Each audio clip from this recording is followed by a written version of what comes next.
दोपहर के करीब 7 बजे थे। राजीव इंदौर स्टेशन पर अपनी गाड़ी आने का इंतज़ार कर रहा था। वैसे तो भोपाल से था, पर नौकरी के कारण उसे इंदौर आना पड़ा। नया शहर, नए लोगों के बीच वो इंदौर में एक किराए के अपार्टमेंट में रहता था। उसकी नौकरी इंदौर से थोड़ा दूर एक फैक्ट्री में जूनियर इंजीनियर की पोस्ट पर लगी थी, तो वो शहर से फैक्ट्री तक का सफ़र ट्रेन से ही करता था। राजवीर को नौकरी ज्वाइन करे 1 सप्ताह हो चुका था। उसके साथ उसका दोस्त अजय भी उसी के साथ रोज़ शहर से फैक्ट्री तक अप डाउन किया करता था। स्टेशन पर एक बार एक अनाउंसमेंट हो रहे थे। राजवीर की गाड़ी को आने में अभी 15 मिनट बाकी थे। अजय और राजवीर साथ ही सुबह की चाय स्टेशन पर पिया करते थे। अजय ने एक चाय राजवीर को दी और वहीं प्लेटफार्म में आसपास घूमने लगा। गेहुआ रंग, काले बाल, क्लीन शेव और गठीले बदन पर जब राजवीर फॉर्मल ड्रेस पहनता तो वह बेहद आकर्षक लगता था। उसका स्वभाव में गंभीरता के साथ एक लचीलापन था। हम वेटिंग सीट पर बैठ चाय की चुस्कियां ले रहे थे और अपने फ़ोन पर न्यूज़पेपर पढ़ रहा था। तभी उसकी बगल की सीट में एक लड़की आकर बैठ गई। उस लड़की ने राजवीर से कहा, आप अपना बैग थोड़ा अलग कर सकते हैं, वो मैं ठीक से बैठ नहीं पा रही हूँ। राजवीर ने बिना उस लड़की की तरफ देखे अपना लैपटॉप बैग उठाकर अपनी गोद में रख लिया। वो लड़की बैठकर एक गाना गुनगुना रही थी, जिससे राजवीर का ध्यान तो बार बार उस लड़की की तरफ जा रहा था, पर वो न्यूज़ पढ़ने में इतना व्यस्त था कि उसकी नज़र उस लड़की की तरफ जा ही नहीं रही थी। पर उस लड़की की आवाज़ इतनी आकर्षित थी कि वो अपने आप को रोक नहीं पाया। उसने उसकी तरफ देखना चाहा कि तभी प्लेटफार्म पर ट्रेन आ गई और अजय भी भागता हुआ वहाँ आ गया। राजवीर ने अपना लैपटॉप बैग उठाया और खड़ा हो गया और ट्रेन की ओर बढ़ने लगा। राजवीर ने थोड़ा रुककर पीछे देखा तो वो लड़की वहाँ नहीं थी। शायद वो भी ट्रेन के आने से किसी डिब्बे की तरफ चली गई थी। अजय ने राजवीर से कहा, यार तू बीच में खड़ा होकर क्या देख रहा है? जल्दी चल, वरना ट्रेन निकल जाएगी। राजवीर और अजय ट्रेन से फैक्ट्री के लिए रवाना हो गए। राजवीर ट्रेन में बैठा था। पता नहीं क्यों उसके कानों में उस लड़की के गुनगुनाते गाने की आवाज़ गूंज रही थी। अगले दिन प्लेटफार्म पर बैठकर राजवीर चाय की चुस्कियां ले रहा था। अपने आसपास बैठी हुई लड़कियों में वो आवाज़ पहचानने की कोशिश कर रहा था जो उसने कल सुनी थी, पर आज उसे उस आवाज़ की कोई लड़की नहीं मिली। कई दिन गुजर गए। राजवीर भी अब उस आवाज़ को भूलने लगा था। उसने हर रोज़ की तरह स्टेशन से चाय ली और ट्रेन आने पर अजय के साथ उस पर सवार हो गया। राजवीर खिड़की वाली सीट पर बैठा था। उसके आसपास सभी अपनी अपनी सीट पर बैठे थे। उसकी हमेशा से यही आदत थी कि वो अपने आसपास बैठे लोगों की ओर ध्यान नहीं देता था, बस अपने फ़ोन पर लगा रहता। जनरल डिब्बा था तो वहाँ कुछ लोगों को सीट नहीं मिली थी। तभी राजवीर के सामने बैठे कुछ लोग अगले स्टेशन पर उतर गए और उनकी सीट पर वहाँ खड़े लोग बैठ गए। राजवीर अपने फ़ोन पर लगा हुआ था कि तभी वो ही गुनगुनाने वाली आवाज़ उसके कानों में पड़ी। उसने जैसे ही उस आवाज़ को सुनकर सामने देखा तो एक लड़की बैठी थी। गोरा रंग, आँखों में काजल, नाजुक होंठ, नीला कुर्ता, चूड़ीदार सलवार और कमर तक काले लंबे बाल।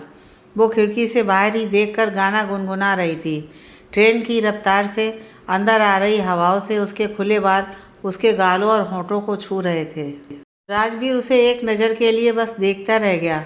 जैसे ही उस लड़की ने राजवीर की तरफ देखा, राजवीर ने अपना सिर दूसरी ओर कर लिया और वो लड़की वापस खिड़की की तरफ देखने लगी। राजवीर रास्ते में अपनी छुपी नज़रों से उस लड़की को देखता रहा, जैसे उसकी नज़रें वहीं अटक गई हों। राजवीर का स्टेशन आ गया था।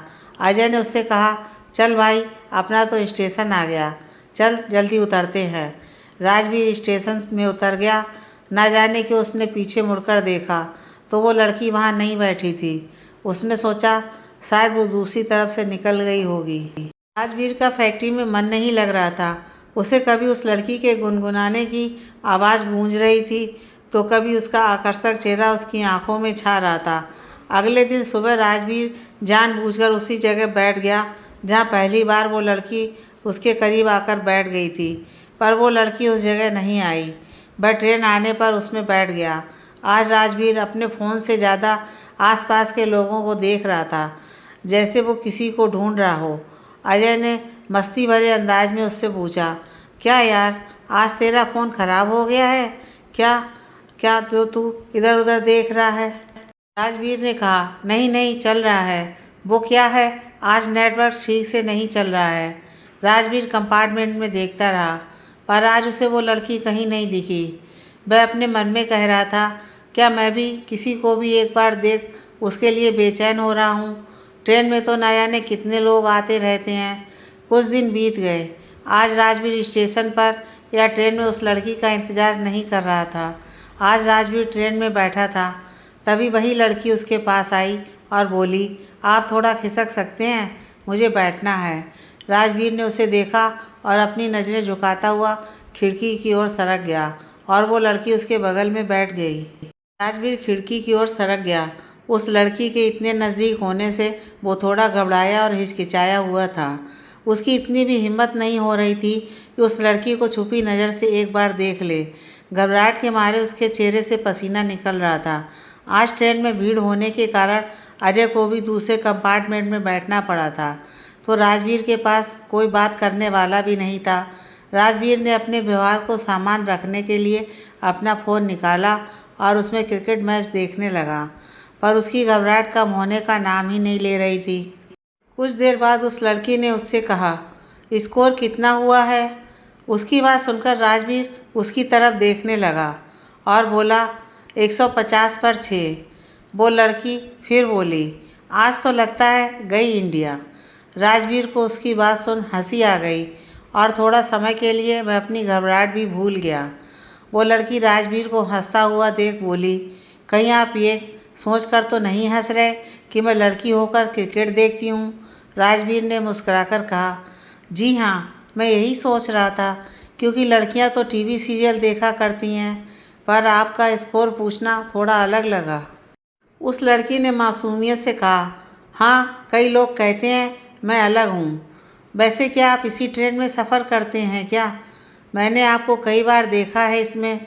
राजवीर ने कहा, जी हाँ, मैं इंदौर से थोड़ा दूर फैक्ट्री में जूनियर इंजीनियर की पोस्ट पर काम करता हूँ, तो डेली अप डाउन इसी ट्रेन से करता हूँ। वैसे मेरा नाम राजवीर है। आप भी इसी ट्रेन से जाती हैं क्या?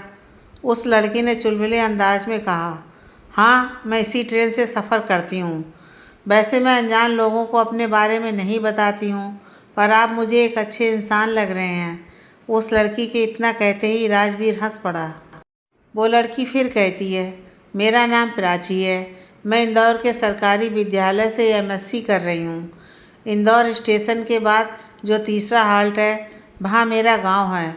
राजवीर उसका नाम दोहराकर कहता है, प्राची, बहुत अच्छा नाम है आपका। प्राची राजवीर की ओर देख मुस्कुराने लगती है। राजवीर भी उस लड़की की ओर देख थोड़ा मुस्कुराता है, फिर अपना सिर झुका लेता है। ट्रेन एक हाल्ट पर रुकती है। प्राची अपना बैग उठाती है और बिना कुछ बोले उठकर चली जाती है।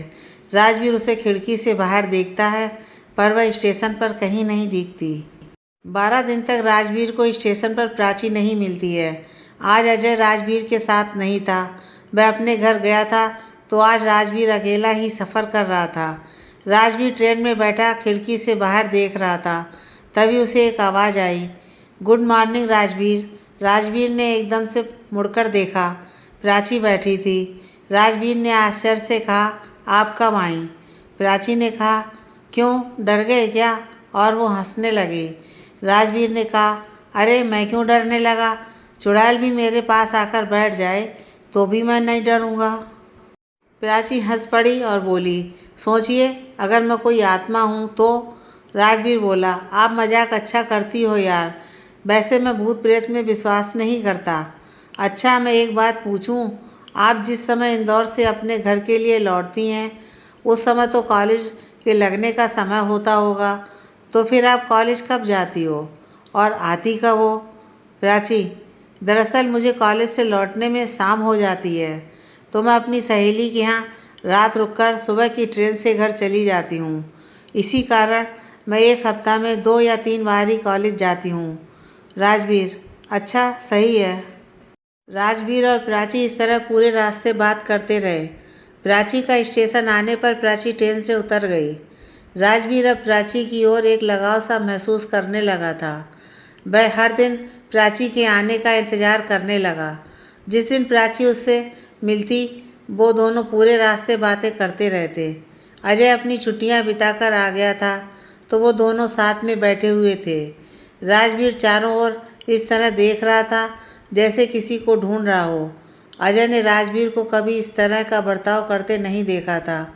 उसने राजवीर से कहा, किसे ढूंढ रहा है? राजवीर ने कहा, किसी को नहीं, और उसने अपनी नज़रें झुका लीं। आज प्राची नहीं आई थी। राजवीर ने सोचा शायद वह अपने कॉलेज नहीं गई होगी। इस तरह से पूरा एक हफ्ता गुजर गया। राजवीर की बेचैनी बढ़ती जा रही थी। वह रोज़ ट्रेन में बैठकर प्राची को ढूंढता रहता। उसकी बेचैनी देख एक दिन अजय ने उससे कहा, राजवीर तुझे कोई परेशानी है? राजवीर हिचकता हुआ बोला, नहीं यार, कोई परेशानी नहीं है।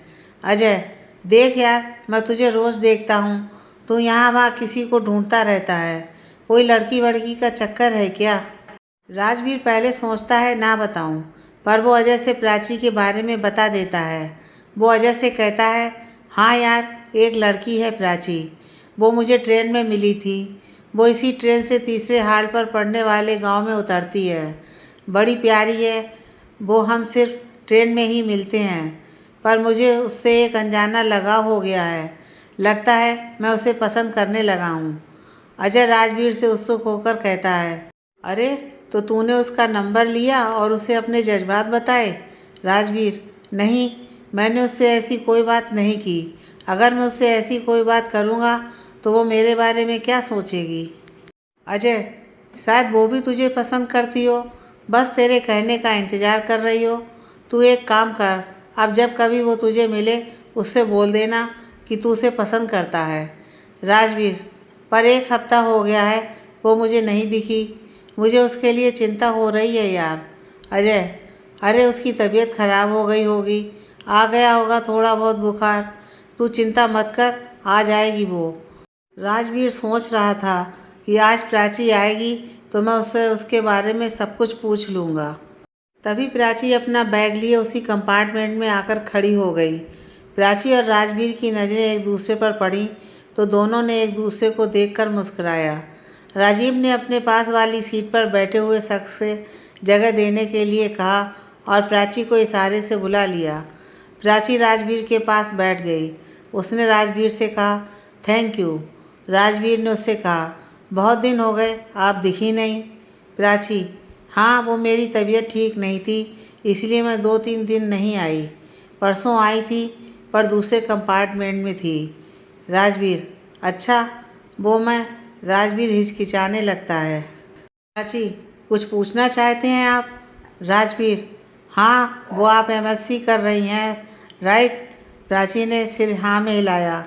राजवीर, मेरे पास केमिस्ट्री के बहुत सारे नोट्स हैं, आपको चाहिए तो आप ले सकती हैं। प्राची, वैसे मैं अपने बनाए हुए नोट्स ही प्रेफर करती हूँ, पर ठीक है, अगर आपको कोई परेशानी ना हो। राजवीर, मेरे पास नोट्स के कुछ पार्ट हार्ड कॉपी हैं और कुछ पीडीएफ हैं। मैं आपको हार्ड कॉपी लाकर दे दूँगा। पीडीएफ के लिए आप अपना व्हाट्सएप नंबर दे दीजिए। प्राची, वो मैं फ़ोन नहीं रखती। राजवीर, आप मुझे गलत मत समझिए, मैं किसी को परेशान करने वाले लड़कों में से नहीं हूँ। प्राची, ऐसी बात नहीं है, मैं अनजान लोगों को देख कर ही पहचान जाती हूँ कि वो बात करने लायक हैं या नहीं, और मैं ये भी जानती हूँ कि आप एक भले इंसान हैं, पर मैं सच में फ़ोन नहीं रखती। प्राची के इतना कहते ही ट्रेन रुक जाती है और प्राची उतरकर चली जाती है। फ़ोन में अजय राजवीर से कहता है, तुझे आज मिली थी वो ट्रेन वाली? राजवीर, हाँ, आज वो आई थी। अजय, तो तूने उससे कोई बात की, उससे नंबर लिया? राजवीर, वो फ़ोन नहीं रखती है। अजय, मुझे एक बात बता, तू कह रहा था कि वो तीसरे हाट के पास पड़ने वाले गांव में रहती है, पर यार तीसरे हाट पर तो कोई गांव ही नहीं पड़ता। और ये कैसी लड़की है जो आज के ज़माने में भी फ़ोन नहीं रखती? और ऐसा क्यों होता है कि जब मैं नहीं होता हूँ तो वो तुझे उसी दिन मिलती है? राजवीर, नहीं यार, ऐसे कैसे हो सकता है कि वहाँ कोई गांव ना हो? उसने मुझे खुद कहा है। और रही फ़ोन की बात, तो बहुत से लोग फ़ोन नहीं रखते और तेरे ना होने पर उसका मिलना ये तो एक कोइंसिडेंट है। अजय, देख मैं यहाँ तुझसे पहले से रह रहा हूँ, तो मुझे यहाँ के गांव और कस्बों के बारे में अच्छे से पता है। देख यार, तू बुरा मत मानना, पर मुझे ये लड़की कुछ समझ नहीं आ रही है। राजवीर भी अजय की बात सुनकर सोच में पड़ जाता है।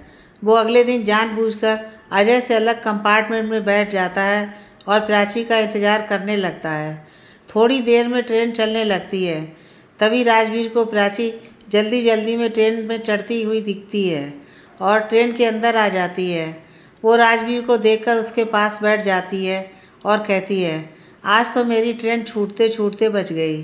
राजवीर उसकी तरफ देखकर मुस्कुराता है और कहता है, आप तो 2 दिन छोड़कर कॉलेज जाती हैं ना, कल ही लौटी हैं, तो फिर आप आज कैसे इंदौर में? प्राची, वो कल यहाँ से गई और मुझे याद आया कि मैं अपने कॉलेज की फ़ीस भरना भूल गई। कल फ़ीस भरने की आखिरी तारीख थी, तो मुझे वापस ट्रेन से इंदौर आना पड़ा। राजवीर, वैसे आपने आपके गांव का नाम नहीं बताया। प्राची, मेरे गांव का नाम दरअसल मैं जहाँ रहती हूँ वो गांव है ही नहीं, बस एक इलाका है। वहाँ कुछ ही घर हैं। प्राची की इस तरह की बातें राजवीर को अजय की बात पर सोचने के लिए मजबूर कर रही थीं कि प्राची है कौन, कहाँ से आती है और कहाँ जाती है। कभी भी अपने बारे में कुछ नहीं बताती, फ़ोन नहीं रखती और जब मैं अकेला होता हूँ तभी मुझसे मिलती है। राजवीर को ये सवाल परेशान कर रहे थे। उसने प्राची के हाल पर उतरने के बाद उसके पीछे जाने का सोचा। प्राची के उलझे जवाब राजवीर को संदेह में डाल रहे थे। प्राची के हाल पर उतरने के थोड़ी देर बाद राजवीर ट्रेन की रफ्तार पकड़ने से पहले उसी हाल पर उतर गया। राजवीर ने चारों ओर देखा, वहाँ प्राची नहीं थी। उस हाल पर गाड़ियों के निकलने के लिए सड़कें थीं और आसपास घना जंगल और एक कच्ची सुनसान सड़क थी। उसने उस सड़क पर जल्दी जल्दी कदम बढ़ाना शुरू कर दिया। थोड़ी आगे बढ़ने पर उसे प्राची दिख गई। प्राची तेज रफ्तार से उस सुनसान इलाके में बढ़ी जा रही थी। राजवीर उसके पीछे पीछे चलने लगा। प्राची चलते चलते अचानक रुक गई और पीछे मुड़कर देखने लगी, जैसे उसे एहसास हो गया हो कि कोई उसका पीछा कर रहा है। प्राची के पीछे पलटते ही राजवीर वहाँ पड़े ईंटों के ढेर के पीछे छुप गया। प्राची आगे बढ़ने लगी। राजवीर उसके पीछे चल रहा था कि एक मोड़ आया और उस मोड़ के बाद प्राची कहीं भी नहीं दिखाई दी। राजवीर ने चारों ओर देखा और उस रास्ते पर थोड़ा आगे जाकर भी देखा, पर प्राची का कुछ पता ही नहीं चलता। प्राची के अचानक एक मोड़ पर गायब हो जाने से राजवीर सोच में पड़ जाता है कि इतने कम समय में प्राची कहाँ निकल गई। यहाँ इस सड़क के अलावा और कोई रास्ता भी नहीं है। कोई भी इंसान एक पल में इस तरह कैसे ओझल हो सकता है। राजवीर अपने मन में ढेरों सवाल लिए उस वीरान सड़क पर चल रहा था। तभी वहाँ बुलेट पर 2 पुलिस वाले गुजर रहे थे। उन्होंने अपनी गाड़ी राजवीर के पास आकर रोककर पूछा, आप इस वीरान सड़क पर क्या कर रहे हैं? आपको पता नहीं है क्या यहाँ जंगली जानवरों का खतरा है? राजवीर उनकी बातें सुन कुछ कह नहीं पा रहा था और कहता भी क्या कि वो एक अनजान लड़की का पीछा कर रहा था।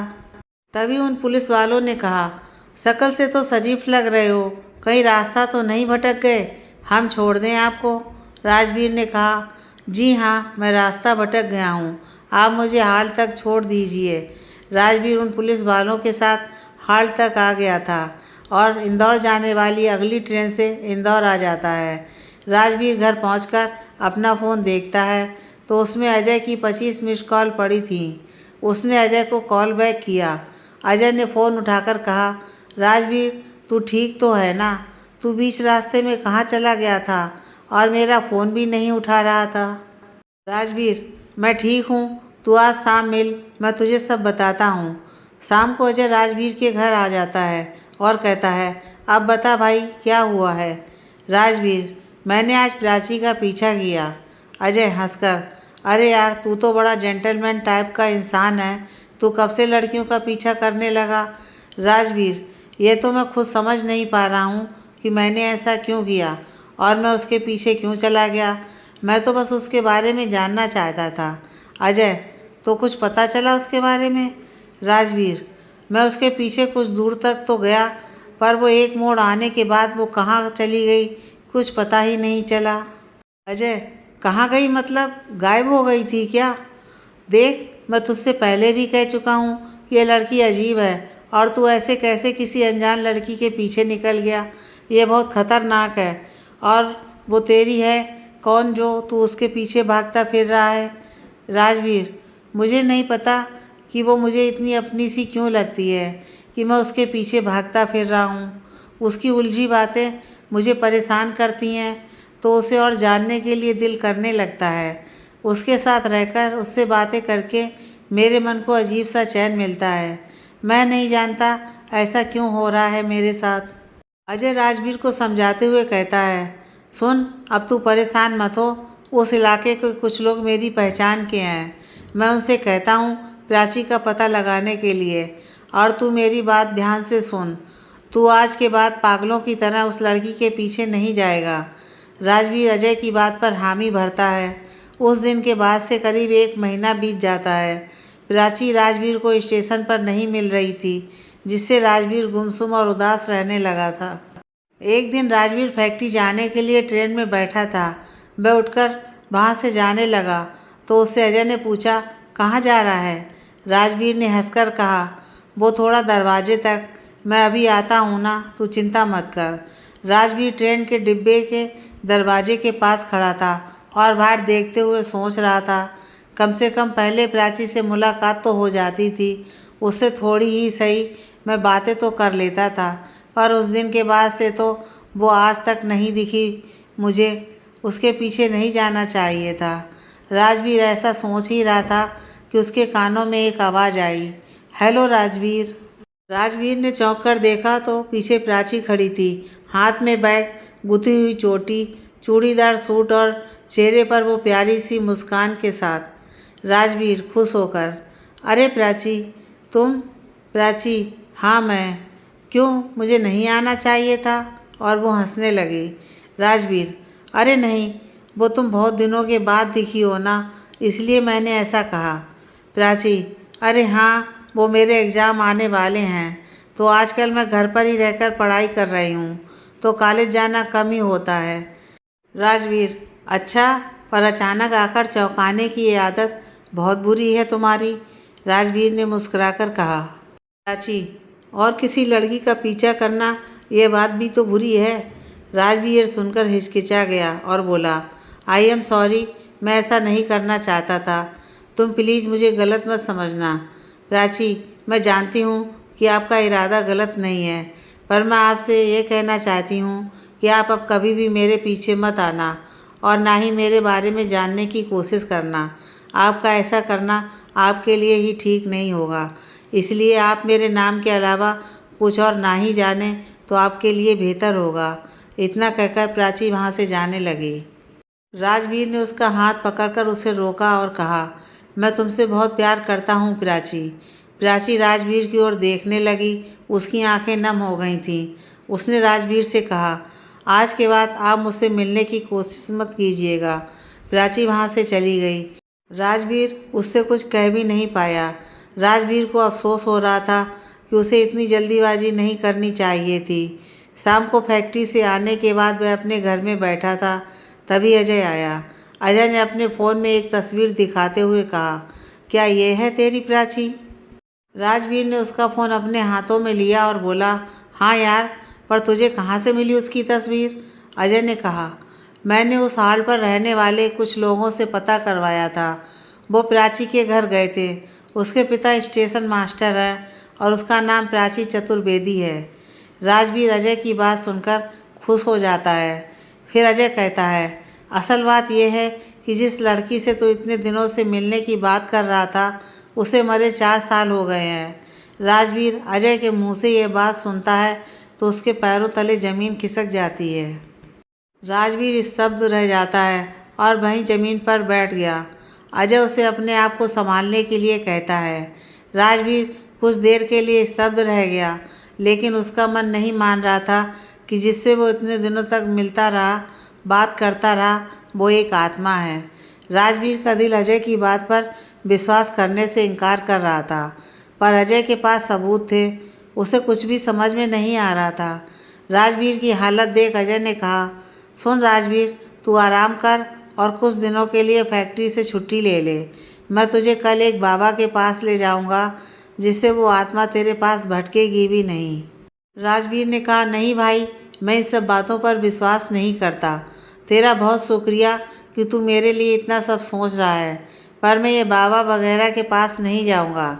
अजय देख, तू मेरे भाई जैसा है, तुझे मेरी बात माननी होगी और विश्वास करने के लिए इससे बड़ी क्या बात होगी कि दिन दहाड़े तेरे साथ इतने दिन से एक चुड़ैल भूतनी घूम रही है। अजय के जोर देने पर राजवीर बाबा के पास चला तो जाता है, पर उसका मन अभी भी ये मानने को तैयार नहीं था कि प्राची जीवित नहीं है, एक आत्मा थी। राजवीर कुछ दिन फैक्ट्री से छुट्टी लेकर घर पर ही रहता है। अब वह बेहद उदास और गुमसुम रहने लगा था। अजय ने उसकी हालत देख उससे फैक्ट्री चलने के लिए कहा, जिससे उसका मन बहल जाए। अगले दिन जब राजवीर फैक्ट्री के लिए निकला तो स्टेशन पर चारों ओर प्राची को ढूंढता रहा। एक बार तो वह अजय से अलग भी हो गया, पर कोई फ़ायदा नहीं हुआ। वह बस चाहता था कि एक बार उसे प्राची दिख जाए और वह उससे कह सके कि प्राची, तुम जो भी हो, जैसी भी हो, मुझे इससे कोई फ़र्क नहीं पड़ता। बस मेरा पहला और आखिरी प्यार तुम ही हो। कई दिन गुजर गए थे, पर राजवीर को प्राची नहीं दिखी थी। एक दिन शाम को जब राजवीर फैक्ट्री से लौट रहा था, वह ट्रेन में था और खिड़की की तरफ देख रहा था। ट्रेन उसी तीसरे हाल्ट पर रुकी कि तभी राजवीर को प्राची दिखी।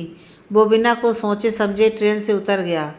अजय उसे आवाज़ लगाता रहा, पर वो था कि सब कुछ अनसुना करके प्राची के पीछे जाने लगा। प्राची उसी दिन की तरह तेज़ रफ्तार से कदम बढ़ा रही थी। राजवीर भी प्राची के पीछे पीछे चलने लगा। कुछ देर चलने के बाद वो ही मोड़ आ गया, जिसके बाद प्राची कहीं दिखी नहीं थी। राजवीर ने सोचा कि मैं पिछली बार की तरह इस बार भी प्राची को जाने नहीं दूंगा, और उसने प्राची को पुकारा, प्राची रुको।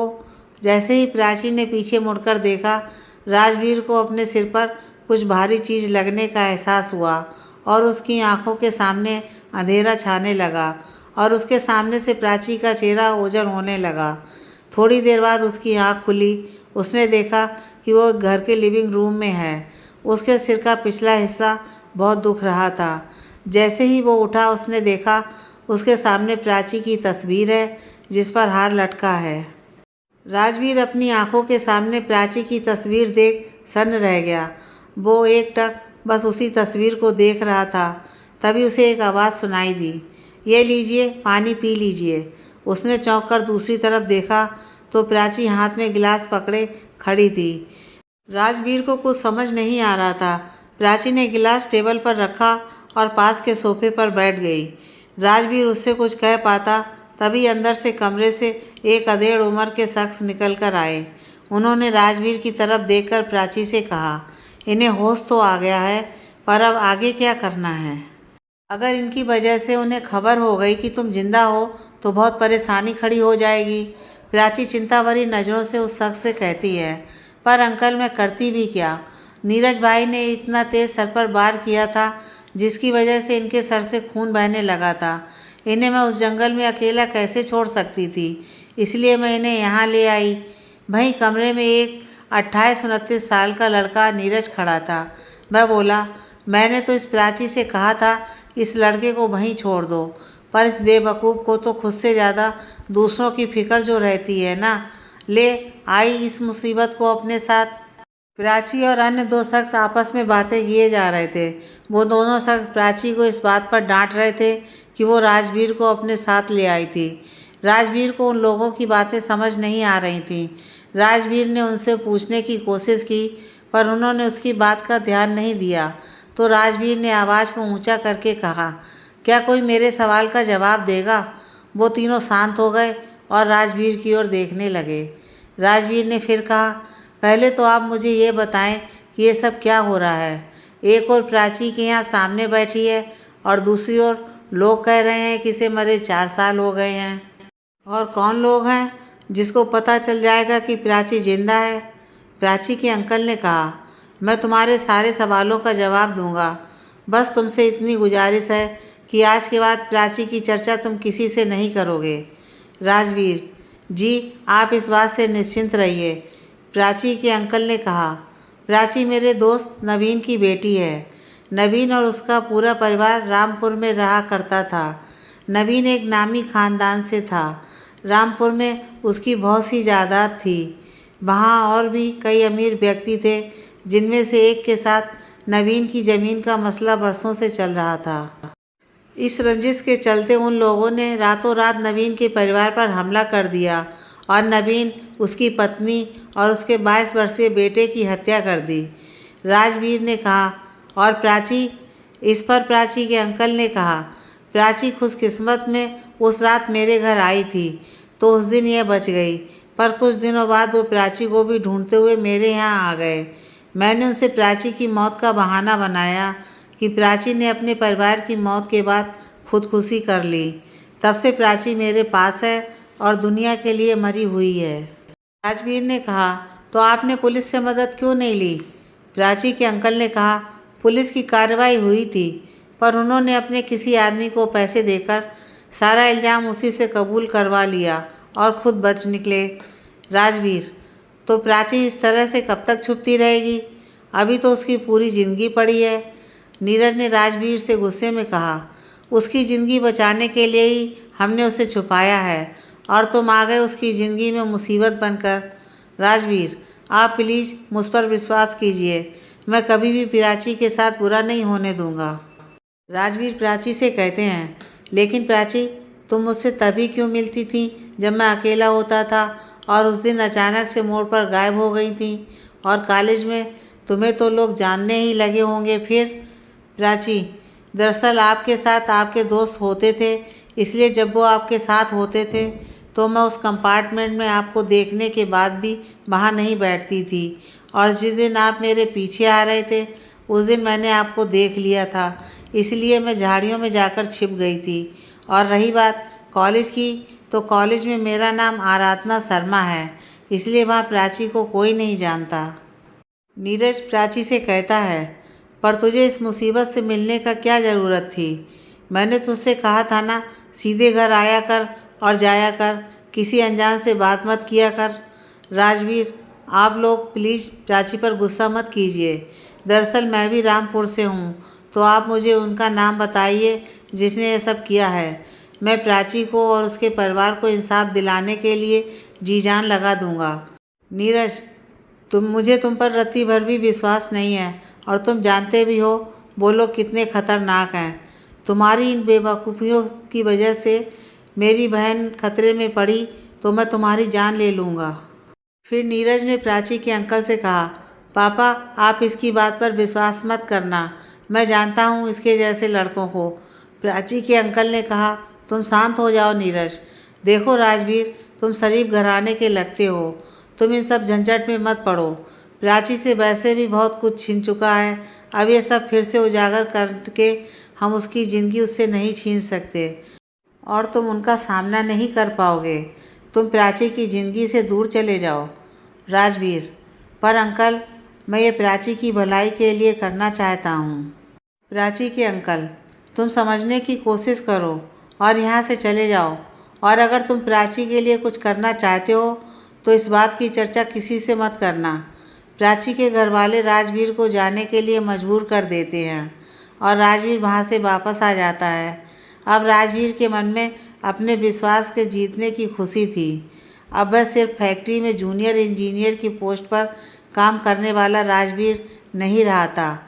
अब वह वो राजवीर बन गया था जो प्राची से अपनी जान से भी ज़्यादा प्यार करता है। अब राजवीर का मकसद प्राची को हर खुशी और हर हक दिलाना था। राजवीर प्राची के घर से वापस आ गया। अजय उसके घर में उसके आने का इंतज़ार कर रहा था। राजवीर को देख अजय चिंताजनक भाव से कहा, आज फिर तू उस भूतनी के पीछे गया था ना? राजवीर: नहीं यार। अजय: क्या नहीं? देख, तू मुझसे झूठ मत बोल, पता नहीं उस भूतनी का भूत तेरे सिर से कब उतरेगा। राजवीर चिढ़कर: यार तू बार बार उसे भूतनी बोलना बंद कर। अजय: हे भगवान, इस लड़के को इस जादू टोने के चंगुल से निकालो। भाई तू होश में आ, मैं तुझे इस हालत में नहीं देख सकता। राजवीर अजय की बात पर हंसने लगा। अजय डरते हुए, तू हंस क्यों रहा है यार? राजवीर, देख यार, अब मुझे तो प्यार हो चुका है। अब चाहे वो आत्मा हो या इंसान, अब मैं कुछ नहीं कर सकता। तू भी परेशान मत हो। अगले दिन प्राची स्टेशन पर बैठी थी। उसके चेहरे पर उदासी थी। उसे रह रहकर राजवीर का ख्याल आ रहा था। तभी उसके कानों में एक आवाज़ आई, क्या मेरे बारे में सोच रही हो? प्राची ने चौंक कर देखा तो राजवीर उसके पास बैठा उसकी ओर देखकर मुस्कुरा रहा था। प्राची, आपको तो मना किया था ना, मेरे पास मत आना। आपको समझ नहीं आता है क्या?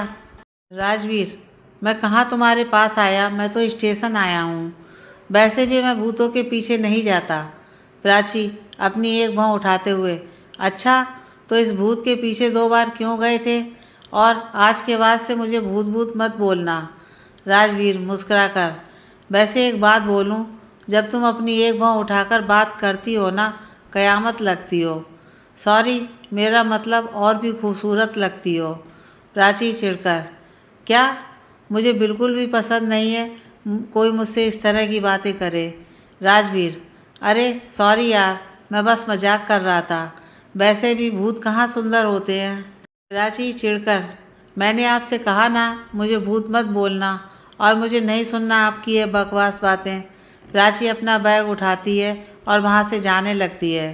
तभी उसका हाथ में चेयर पर लगी कील घुस जाती है, जिसे उसके हाथ से खून बहने लगता है। राजवीर ने उसका हाथ पकड़कर देखना चाहा तो प्राची ने उससे अपना हाथ छीन लिया और बोली, छोड़िए, मेरी चिंता करने की कोई ज़रूरत नहीं है।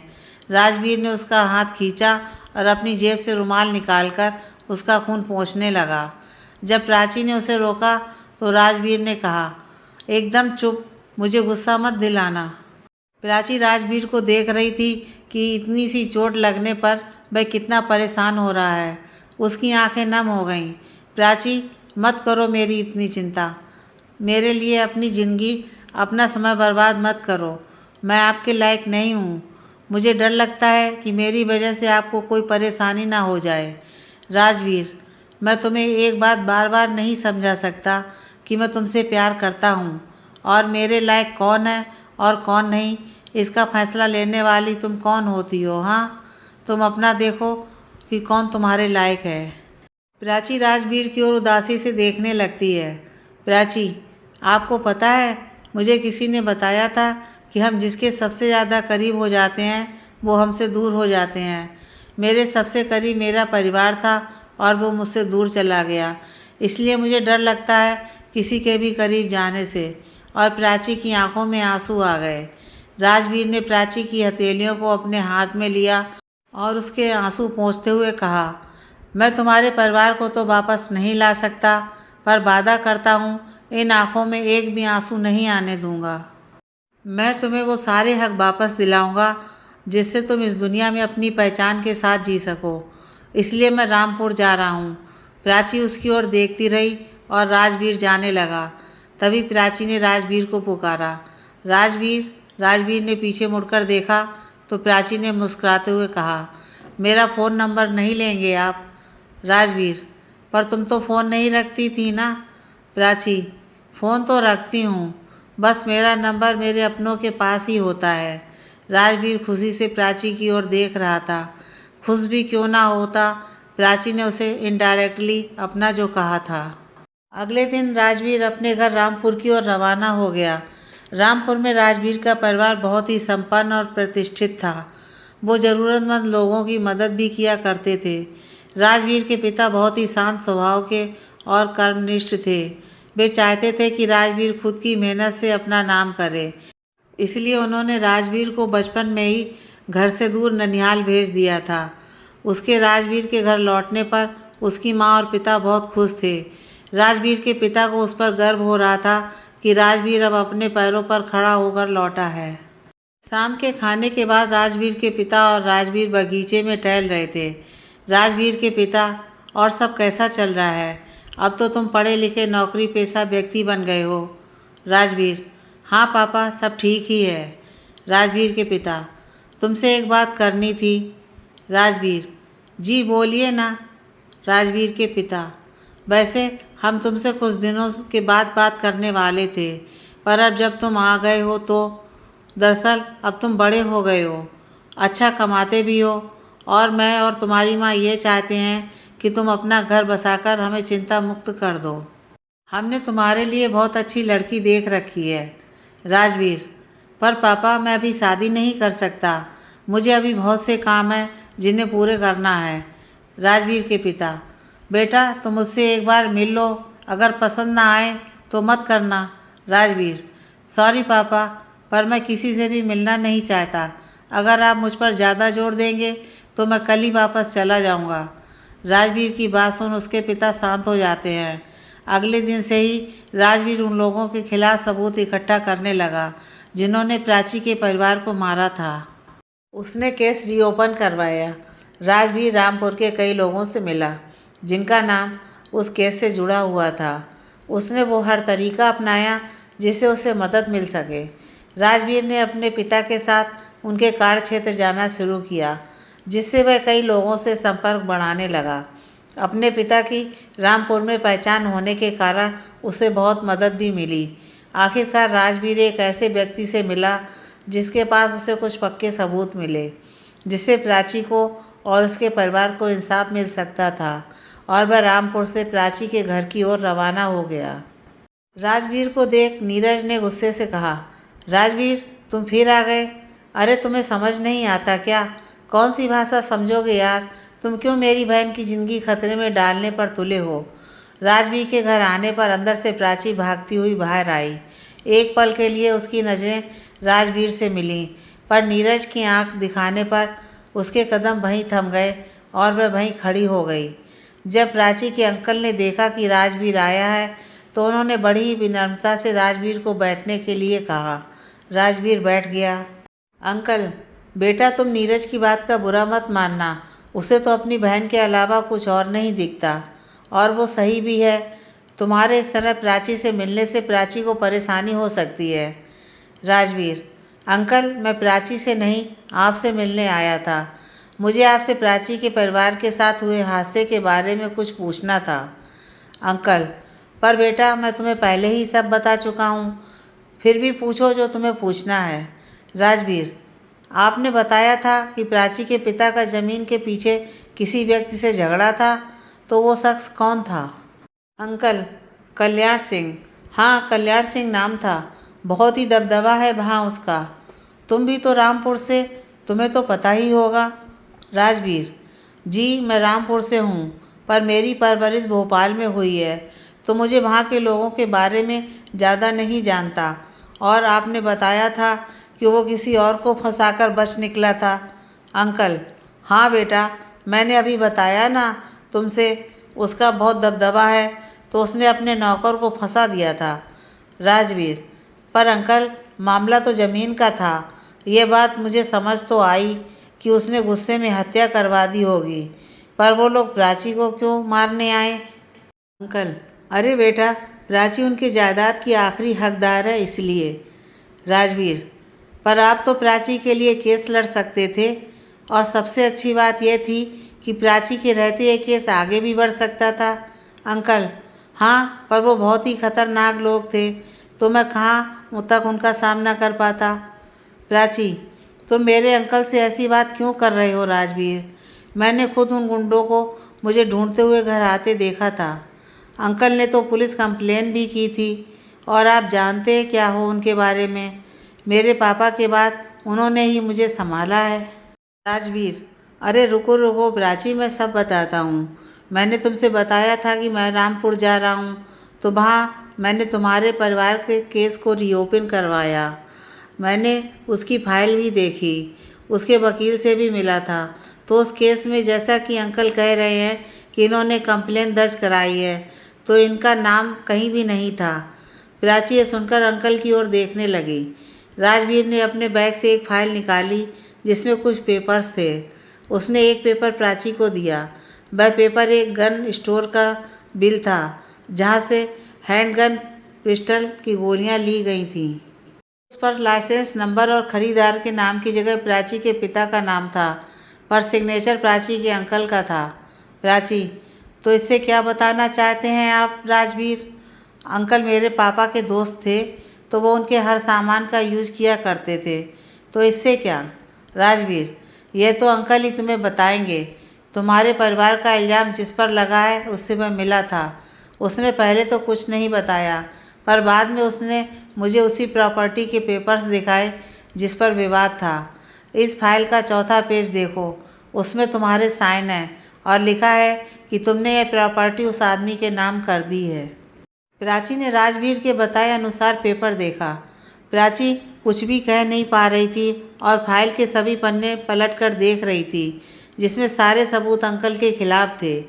राजवीर: तो अंकल जी, आप सब बताएंगे कि मैं सब बताऊं? वैसे आप ज़्यादा सही बताएंगे, अंकल ने खींचकर कहा। हाँ, मैंने मारा था नवीन और उसके परिवार को, तो मैं करता भी क्या? वो हमेशा से ही मुझसे आगे रहा और मैं एक स्टेशन मास्टर बनकर रह गया। मैंने उससे कई बार कहा कि मुझे भी अपने बिजनेस में शामिल कर लो, लेकिन वो मेरा मजाक उड़ाकर टाल देता। मुझे गुस्सा आता था उसकी किस्मत पर। बस मैं सही मौके का इंतज़ार कर रहा था और वो मुझे मिल गया। जब नवीन और कल्याण सिंह का झगड़ा हुआ और मैंने नवीन की ही बंदूक से उसके परिवार की हत्या कर दी और सारा शक गया कल्याण सिंह पर। जब नवीन की हत्या का केस दर्ज हुआ तो कल्याण सिंह ने खुद को बचाने के लिए सबूत जुटाने शुरू कर दिए। नवीन के एक नौकर ने मुझे उस रात घर से निकलते देख लिया था और वो नौकर कल्याण सिंह को मिल गया। तब मैंने कल्याण सिंह से बात करके उसे वो प्रॉपर्टी दे दी और नौकर को पैसे देकर उसे ही जेल भिजवा दिया। कुछ दिनों में केस बंद हो गया और मैं बच गया। प्राची भरी हुई आवाज़ से: तो आपने मुझे क्यों छोड़ दिया? मुझे भी मार देते और ले लेते सारी जायदाद। अंकल: मारना तो मैं तुम्हें भी चाहता था, पर तुम ही नवीन की आखिरी वारिस थी। अगर तुम मर जाती तो जायदाद सरकारी हो जाती, तो इसलिए मैंने तुम्हें जिंदा रखा। मैंने सोचा था कि तुम्हारी और नीरज की शादी करा दूंगा, पर पता नहीं तुम दोनों में भाई बहन का प्यार कब जाग गया और मेरा ये प्लान भी फेल हो गया। तो मेरे पास आखिरी रास्ता बचा था, तुम्हारा विश्वास जीतना। राजवीर: इसलिए आपने प्राची के सामने नकली गुंडों को भेजकर उसके मन में डर और अपने प्रति विश्वास पैदा किया, जिससे प्राची आपके नाम खुशी से अपनी जायदाद कर दे। इसलिए ही आपने प्राची का अस्तित्व उससे छीना, जिससे प्राची अपने ज़िंदगी को निरर्थक समझे और आपका मकसद आसानी से पूरा हो जाए। राजवीर के ऊपर अंकल को बहुत गुस्सा आ रहा था। उन्होंने पास रखी कुल्हाड़ी से उठाकर उसे मारने के लिए हाथ उठाया ही था कि नीरज ने उसका हाथ रोक लिया और अंकल को पुलिस के हवाले कर दिया गया। नीरज अपने पिता की हरकत पर बहुत शर्मिंदा था। उसने प्राची से माफ़ी मांगी। प्राची को उसकी प्रॉपर्टी के मिलने के बाद वो प्राची को छोड़कर जाने लगा। नीरज: मुझे माफ़ कर देना प्राची, मैं अपने पिता के इरादों को समझ नहीं पाया। इस पर प्राची ने कहा, आप मेरे भाई हैं और हमेशा रहेंगे। मुझे आपसे कोई शिकायत नहीं है भाई, और अब आप मेरे ही साथ रहेंगे हमेशा। दूसरी ओर राजवीर को उसके माता पिता ने ज़रूरी काम से रामपुर बुला लिया। जब राजवीर वहाँ पहुँचा तो उसकी माँ ने कहा, तू आज शाम तैयार हो जाना, लड़की वाले आ रहे हैं। राजवीर: माँ, आप लोग मेरी शादी के पीछे क्यों पड़े हो? पिछली बार भी मैंने पापा को मना कर दिया था, मैं अभी शादी नहीं करना चाहता। आप लोग समझते क्यों नहीं हैं? तभी वहाँ राजवीर के पिता आ गए और उन्होंने कहा, इस बार हम कुछ नहीं सुनेंगे, यह हमारा आखिरी फैसला है। राजवीर घरवालों के जोर देने पर तैयार हो जाता है, पर उसका मन तो प्राची में अटका हुआ था। जब लड़की वाले आए तो वह उनके सामने नहीं गया और बगीचे में जाकर बैठ गया। तभी उसकी माँ आई और बोली, देख राजवीर, तू हमारी बेइज्जती मत करा। मैं लड़की को तेरे पास भेज रही हूँ, एक बार उससे मिल तो ले। राजवीर गुस्से में बैठा था, तभी वो लड़की आकर उसके पास बैठ गई। राजवीर ने उस लड़की की तरफ एक बार भी नहीं देखा और दूसरी ओर मुँह करके बोला, मेरे पास आकर आप अपना समय बर्बाद मत कीजिए। मैं किसी और से प्यार करता हूँ, मैं आपके लायक नहीं हूँ। तभी वो लड़की बोली, आपने ही तो कहा था ना कि उसे ढूंढो जो तुम्हारे लायक है, तो मैंने आपको ढूंढ लिया। राजवीर ने उस आवाज़ को सुनकर देखा तो वो लड़की प्राची थी। वो नज़रें झुकाकर मुस्कुरा रही थी। राजवीर खुशी से लड़खड़ाती हुई आवाज़ में, प्राची, मतलब तुम ही वो लड़की थी? प्राची, तो बोलिए, इस अनजान लड़की के साथ पूरी ज़िंदगी बिताएंगे आप? राजवीर, मेरी ज़िंदगी तो हमेशा से ही तुम्हारी थी। वैसे शादी ट्रेन में करोगी या कहीं और? प्राची, वैसे ट्रेन ज़्यादा सही रहेगी। प्राची हंसकर राजवीर के सीने से लग जाती है और राजवीर भी उसे अपनी बाहों में भर लेता है। दोनों एक दूसरे का हाथ पकड़कर गहरी सांस भरते हैं और हम सफ़र बनकर अपने प्यार भरे संसार में साथ चल पड़ते हैं।